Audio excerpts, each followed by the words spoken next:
Good morning programming. আমি Debashis Debnath sir, Durgapur থেকে 15 বছরের বেশি তোমাদেরকে যারা স্কুলে এবং কলেজে কম্পিউটার নিয়ে পড়ছো তাদের এক্সাম গাইড হিসেবে কাজ করছি। আজকে আমাদের টপিক হচ্ছে কনসোলিডেশন, ডেটা কনসোলিডেশন এক্সেল বা ক্যালকে, অর্থাৎ মাইক্রোসফট বা ওপেন অফিসে কিভাবে ক্যালক কাজ করে। ক্যালকে কনসোলিডেশন কিভাবে কাজ করে সেই বিষয়টা অলরেডি আমার আগের ভিডিওতে বলা হয়েছে, তবু বলে দিই সামারাইজেশনের জন্য।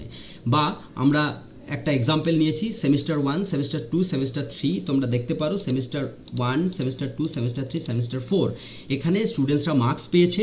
এই মার্কসগুলোতে আমরা আগের ক্লাসে দেখিয়েছিলাম যে কিভাবে তারা কনসোলিডেশনের মাধ্যমে খুব তাড়াতাড়ি একদম কোনো ক্যালকুলেশনের ফর্মুলাতে না গিয়ে এই মেনুর মাধ্যমে আমরা কিভাবে এই টোটাল মার্কসটা বার করে ফেলেছি, যে 4টে সেমিস্টারে তাদের টোটাল মার্কস কত। এবার আমি একটু অ্যাডভান্স দেখাচ্ছি যে আমরা দেখব যে একটা সেমিস্টারে তারা যে পেয়েছে টোটাল 2500 করে সেমিস্টার, তাহলে 4টে সেমিস্টারে 2000-এ পরীক্ষা, তাহলে এই 2000-এ তাদের পার্সেন্টেজ কত হয়েছে এবং তাদের গ্রেড কি হয়েছে, রাইট?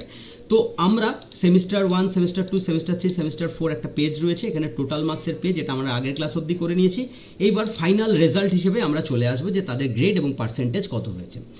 তো ওই এখানে ক্লিক করলাম এই মেনুতে, যেই মেনুটা যেই সিটটাতে আমরা কাজ করব, এখানে ডেটাতে গেলাম, কনসোলিডেশনে গেলাম।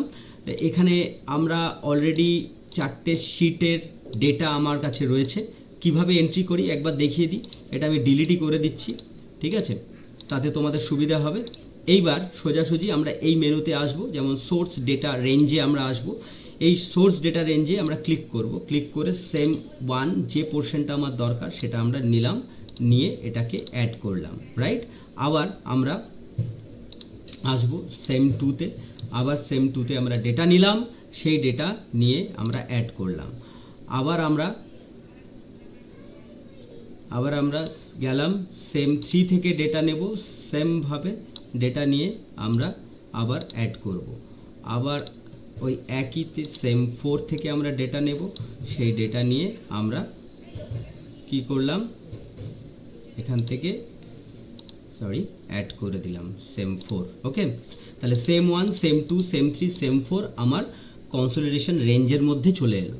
এবার আমরা এখানে কপি রেজাল্ট টু, কোথায় কপিটা করতে চাইছি, তাহলে আমরা এখানে যাব, আমরা ফাইনাল রেজাল্টে করতে চাইছি এবং আমরা এই দুটো ফিল্ডকে আনতে চাইছি। তার জন্য আমরা এখানে এটা রেঞ্জটা রেখে দিলাম, ঠিক আছে, এটা রেঞ্জটা রেখে দিয়ে এবার আমরা ওকে করলাম। তার আগে একটু বলে দিই, এই ফাইনাল রেজাল্টে আমরা অলরেডি পার্সেন্টেজের ফর্মুলা এবং গ্রেডের ফর্মুলা করে রেখেছিলাম, যাতে এখানে বসলে এটা অটোমেটিক বসে যাবে। দেখি কি হয়, তারপরে ফর্মুলাগুলো দেখিয়ে দিচ্ছি। তো ওকে করে দিলাম। দেখো এখানে আমার কি হলো, স্টুডেন্ট নেম চলে এলো অর্পণ, এখানে কিন্তু মার্কস চলে এলো, টোটাল মার্কসগুলো তারা পেয়ে গেছে, ঠিক আছে। ওকে, তো এখান থেকে পার্সেন্টেজ যেহেতু ফর্মুলা আমার লাগানোই ছিল, ঠিক আছে, এই যে ফর্মুলা, তো এই ফর্মুলা থেকে আমরা কিন্তু পার্সেন্টেজটা পার করলাম এবং গ্রেডের ফর্মুলা আমার লাগানো ছিল ইফের। এই ইফের ফর্মুলা কিভাবে কাজ করতে হয় যদি তোমাদের অসুবিধা থাকে কমেন্ট করবে, অবশ্যই আমি দেখিয়ে দেবো, ঠিক আছে। তাহলে ইফের ফর্মুলা লাগিয়ে দিয়েছি, সুতরাং যে পার্সেন্টেজ পেয়েছে সেই পার্সেন্টেজ অনুযায়ী তার কিন্তু এখানে গ্রেড এসছে। একজন ফেল করেছে, একজন A++ পেয়েছে, বাকিরা এক্সেলেন্ট পেয়েছে। তো এই অনুযায়ী আমাদের কনসোলিডেশন একটা ক্লিকে খুব তাড়াতাড়ি আমরা শিটের মধ্যে ডেটা পাচ্ছি এবং কাজটা খুব ফাস্ট হচ্ছে।